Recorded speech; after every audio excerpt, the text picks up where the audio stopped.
She disappeared without ever leaving. For 7 years, no one could see her, but she could see everything. Her name was Harriet Jacobs, and this isn't a story about escape. It's a story about waiting. This is where it begins. She was born into slavery. No control, no freedom. Every decision made for her. And as she grew older, the pressure grew heavier.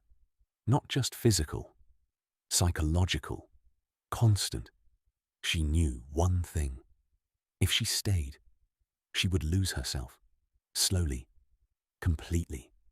So she made a decision, not to run, but to disappear. This is where it changes. She hid, not in a forest, not far away, but inside a tiny crawl space, above a shed. Barely enough room to sit, too small to stand, too tight to stretch. No light, no movement, just silence and time. This is where most people wouldn't last. A day feels long. A week feels unbearable.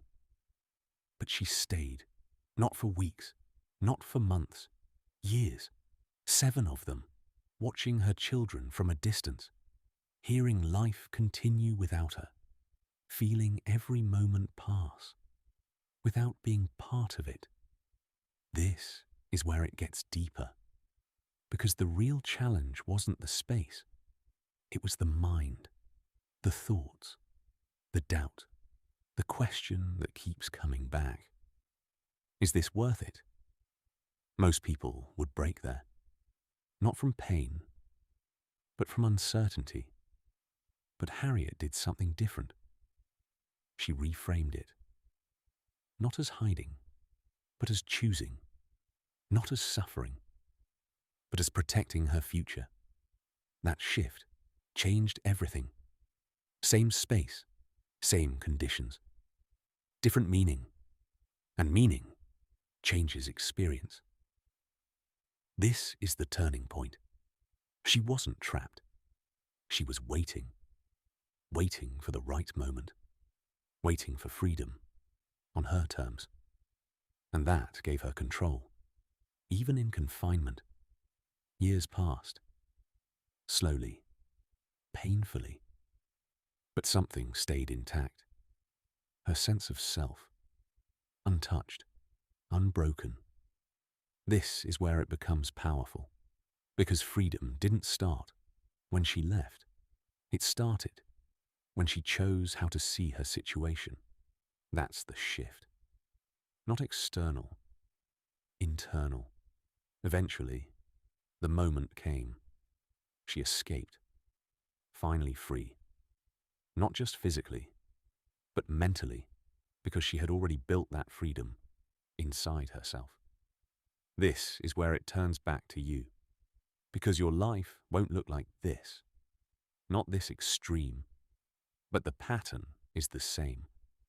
Situations you don't like, periods where you feel stuck, moments where nothing seems to move. And the instinct is to resist, to fight, to escape immediately. But sometimes, the power is in how you hold the moment, how you frame it, how you use it. Waiting isn't always weakness.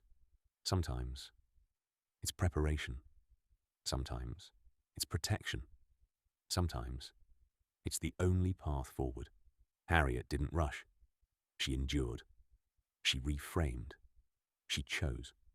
And that's why she made it out, with herself intact. So the question becomes simple.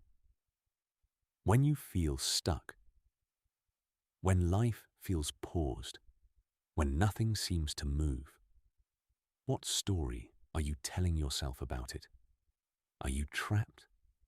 Or are you preparing? And more importantly, who do you become while you wait?